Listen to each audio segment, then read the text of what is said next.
Good morning, everyone, and welcome to the Ankerstar Wealth Market Update. I'm your host, Allison Ankerstar, and today we'll be talking about the importance of financial wellness, targets earnings, and the decrease in mortgage demand. But before we begin, as a reminder, this is a financial education presentation and should not be construed as personal financial advice. Full disclaimer information is available at ankerstarwealth.com. Good morning, Steve. Compared to the past 14 years, 2022 has been a different investing experience for most people. What is your advice on coping with the bear market? Well, that's a great question, Allison, and good morning. It sure has, right? So depending on when you started your investing journey, mine started in 87, right before the crash in the fall 87. So, got that under my belt right away. But just like life, you're a sum total of your experiences. So your investing journey, if it started in the past decade, generally you've been conditioned that markets go pretty much up over time, despite the blip in 2015, 2018, March of 2020 with the pandemic. You've seen markets sell off, but you haven't really seen the mother of all sell-offs like 2008, right? Where the markets dropped 53% if you were to go peak to trough during that time period. So really, when I say financial wellness, it's one thing I talk to clients about, and it's one thing that is important for you to get your mind around is what is your relationship with money? I pulled this article this morning, it says, don't watch the markets too closely when the markets are down. So think about a few things. So when I say become one with money and your relationship with money, think about your relationship to travel. When you get on an airline, it's an airplane. It's defying gravity. It could crash. Sure. Last US crash was in 2009 of a major airline. So it's been forever. Amazing safety record. But you don't worry about it, right? You quickly, as soon as the airplane takes off, you try to get right to sleep because you're not worried about it. You've become one with the idea. Now, if they in the back of the seat had a little TV monitor and it was the aviation safety channel, and it sat there and replayed, crashes over and over throughout history and real-time commentating on the weather between your takeoff and destination, you'd freak out, right? I mean, you'd literally freak out.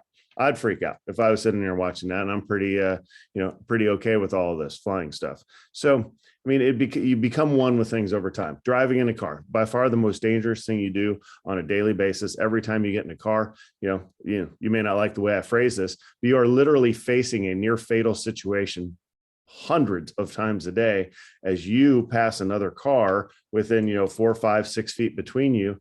With the closure rate of over 100 miles an hour is one distracted driver. Could be a potentially fatal experience, right?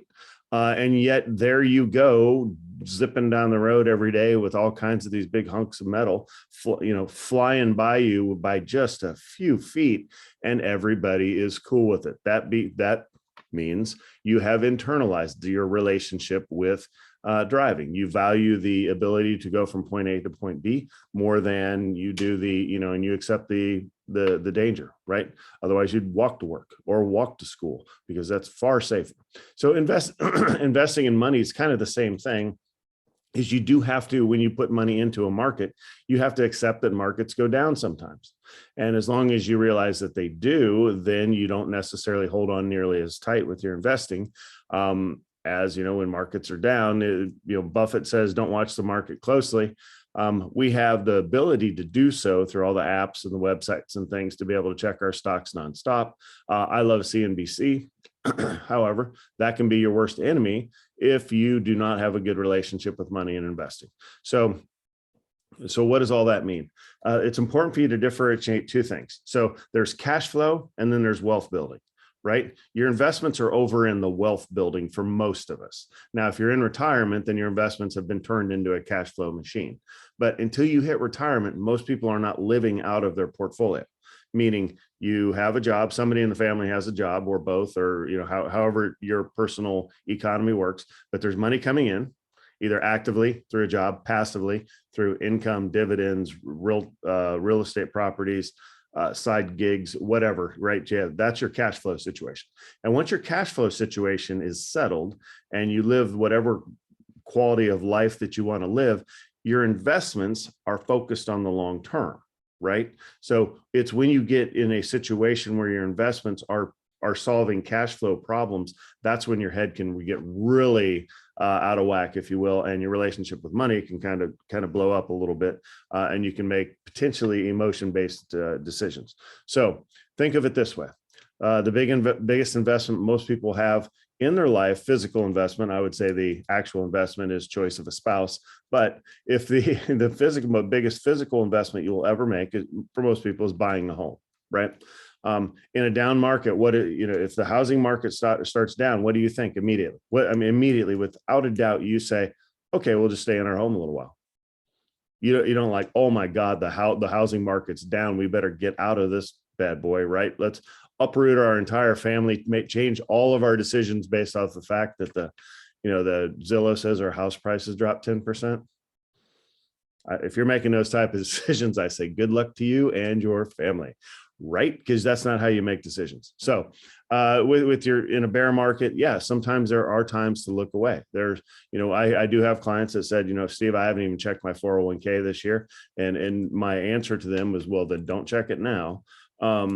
And I'm not making light of the situation. I'm saying that people who know themselves very well understand that, okay, it's down. If I look, I'm going to be sad. It's going to ruin my day. So therefore, I'm not going to look, because I know that markets work over the long term. I'm putting in money in my 401k every month, or I'm trying to reinvest in my portfolio as we speak during this downturn. So I'm just going to look away. So you have it there. You've heard it from me, Warren Buffett, Jack Bogle, Steve Ankerstar. 3 pillars of investing wisdom at your disposal here are all saying the same thing. It's okay to look away a little bit during the bear market. Next, Target whiffed earnings this morning as retailers continue to struggle. Is ticker TGT a buy-seller hold? Well, if you're a Target shareholder, look away, right? So unfortunately, and this was prefaced a little bit by the fact that Walmart whiffed earnings yesterday, and they talk about a whole slew of troubles with the retail space. And then of course, Target is kind of the same. I know they're different, a little bit different demographic that they service, and the pricing, the models and that are a little bit different. However, same thing, right? Ultimately, it's a retailer. And of course, it got hit as well with all the same things that Walmart was saying yesterday. So the question becomes, is it a buy, sell, or hold? Well, Allison, that is a good question. Let's go ahead and take a look at the chart. And I'm going to ultimately say, if you got it, hold it. The command bar is in the absolute wrong spot here. So here we go. All right, Target, there it is. All right, down 24.75 this morning. Again, you need to zoom out here. So look at the 6-month chart. Actually, let's go 1-year chart. That's a little more instructive. So really peaked way back here in August, then kind of found its way towards the end of the year, peaked again when the market was peaking, and now it's down here, peaked above 250. Now it's down at 162. And, I don't know, this is a tough one. Clearly hold it. When you look at a valuation perspective, you're going to see you do have a dividend, 1.67%, PE down at 15. So pretty cheap. They're better than Walmart. They have a higher margin just because they can charge a little more due to the demographic and their how they keep their stores, that sort of thing. So I do like it long term. So don't be in Target for any short term gains, or I wouldn't trade this, because this could go either way, right? There's going to be people dumping this all day long. I do have it in the book. I'm holding here and considering it, even buying more, but I do want to wait for it to stabilize to kind of see how it goes before I would hop in. So, off 25%, if you were going to sell it yesterday, you can't beat yourself up for looking in the mirror. I thought about selling it yesterday. I ended up holding it. And boom, down to 25% now. So you have to, your relationship with money, like we just talked about, everything's changed now. So you can't judge the fact that it just went down 25%. You have to judge the fact that it is at 162. And what's your decision when it's at 162? You're certainly not going to sell it, in my opinion. So overall, I think it's a hold. I'm not ready to load up on buying anymore, but if you've been dying to get into Target for an investment over years and you don't have any shares, then you could pick up a few here after the big drop. Last, mortgage demand continues to decrease as interest rates increase. What does this mean for the housing market? Yeah, well, so we just talked about housing, and we talked about, being the largest investment you'll ever make, physical, for most people. Well, the housing market has obviously been on fire, and we're sitting here in Austin where it's been on super fire, right? And that's great. right?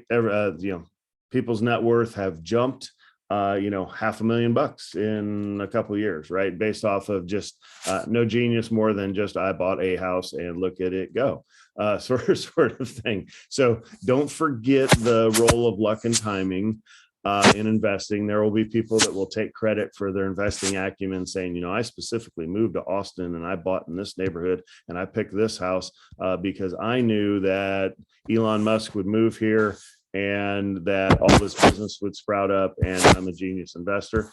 Look, I invest for a living. I will tell you that, yeah, it's a nice area. I loved it 10 years ago when we moved here. And I thought, yeah, it's probably got some upside. I'm not going to sit back and tell you I thought Elon Musk was going to move here or half of California.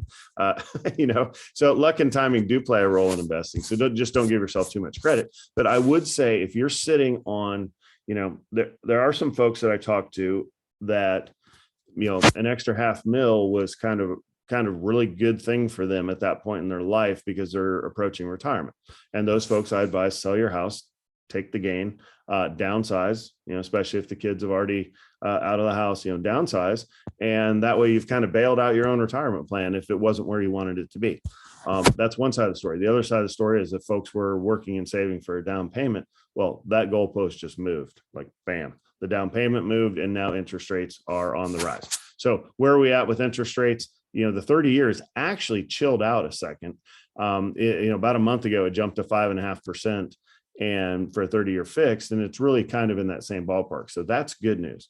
At the beginning of May, you raise half a point. The Fed raised half a point in interest rates, and really you haven't seen a move up in the mortgage rates after that. So they're not above 6 like I thought would happen. But no, they're still pretty stable. But here's the problem is you quickly run out of buyers when they have to. The higher interest rate means all of the ratios and things have changed. So I would have no expectation of the housing market continuing higher, except in local areas where there's a unique driver behind it. So overall, I think the actual housing market's going to settle in some. So if your house is worth 600 now, it may be worth 500 six months from now, right? Just because there aren't enough buyers to continue this pace that we've had because the numbers have changed. Now, if you're in a local, a Salt Lake City, a Scottsdale, and Austin, whatever your favorite location is where people are, aggressively moving to, think about that.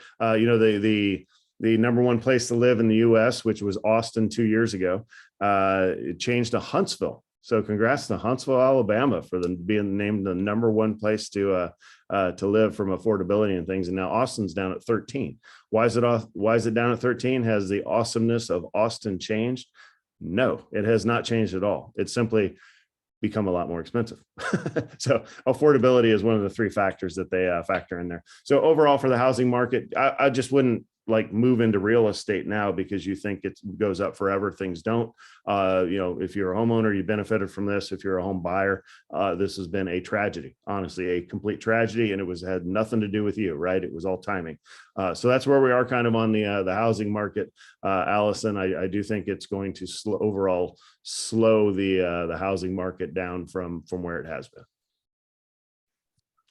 Thank you, everyone, for your questions. Please submit your questions as a comment through social media or directly to our email at vipservices@ankerstarwealth.com. And don't forget to like and subscribe to get daily updates. That's all we have for today's show. I'm Allison Ankerstar, and we'll see you back here tomorrow.